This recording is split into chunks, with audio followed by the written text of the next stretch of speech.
I'm Nicole Heslop, anchor reporter for Brownfield Ag News, and joining us today is the new Farm Service Administrator at USDA, Zach Ducheneaux. Thank you so much for joining us. Since you are new to the post, Zach, can you give us a little bit about your background and what you're bringing to this new role?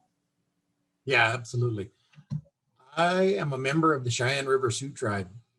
We're located within the state of South Dakota, and I come from a livestock and horse background, and we are a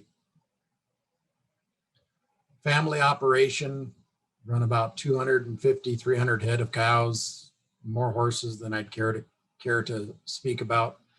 And my previous job to this was working in the nonprofit sector, serving marginalized communities. I represented the Intertribal Agriculture Council as their executive director, and we worked with all federally recognized tribes, Alaskan Native villages, and their ag producers, which number just over 80,000. And our role there was really to help them overcome the systemic barriers that have been put in front of them and around them, improve participation in USDA programs, and have better access to markets, much like the role that I'm going to try to do for everybody here at the Farm Service Agency. Helping all producers at all levels has really been a renewed focus at USDA with Secretary Vilsack. How, in a team setting or maybe evaluating the programs at USDA, is that going to be a focus for you and the total agency? One of the things that was really comforting to me coming in, and it's been a wild ride for 12 days now, the amount of stakeholder engagement that goes on. Really, you don't see it when you're out there running around the pastures and talking to people in the field. But that stakeholder engagement is critical. And Secretary Vilsack really believes that this is the people's department. And we want to ensure that we're getting input from the people that we're serving about how better to tailor the things that we're doing to fit. There's going to be a lot of emphasis with the new administration on equity in our program delivery, really reaching out to those marginalized communities who maybe haven't had the historical access that the conventional farmers and ranchers have. And how do we try to do it better? We're learning some things as we go through delivering our services in the reality of COVID, that we think that these efficiencies that we're building here are going to carry forward and let us do a better job for some of our producers that are really out there in remote locations. They may be 80 miles one way from their service center. Well, the models that we're adopting now to provide them service through the COVID pandemic will serve them in good stead once we come out the other side of this as well.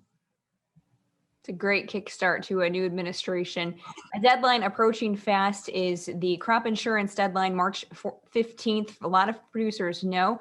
Well, as you approach that deadline, how have enrollments been going and what kind of sign-up participation are you seeing? The main one that we want to focus on right now is ARC PLC, because that is a March 15th deadline. That's next Monday. And so far, we've got 1.4 million producers signed up, which is about 81% of what we expected. So we really anticipate a rush in the next few days. And it's important for folks to understand, call ahead, find out what the posture of your service center is. We're trying to provide for their safety and yours. So get a hold of your service center. If they can't get you scheduled for an appointment, we can do a register process where you say, I want to sign up for ARC PLC, then you're on the register and we can touch base with you after the deadline, but you have to make that contact before the March 15th close of business deadline. What's new specifically for the 2021 season? There's not a lot new in the 2021 season. I think we rolled most of that out in 2020 by virtue of the 2018 Farm Bill. There was an opportunity to change your election that was contemplated in the 2018 Farm Bill. And we've got some new decision tools that are available. Texas A&M and University of Illinois have each put together a decision tool that will help a producer make the best choices for their base acres, their commodities, and for their operation. And they're available at farmers.gov or at fsa.usda.gov. This time through, crop prices are fairly higher compared to past years. How has that been playing into some of the enrollments farmers are choosing, or might be a factor this time around? And that could be that the recovery we've seen in prices at this stage of the pandemic is what's throttling that enrollment. We'd still like to see that enrollment get there because things change. It's not so rosy in the livestock industry, and ARC PLC really doesn't apply there, but there are other products that we offer.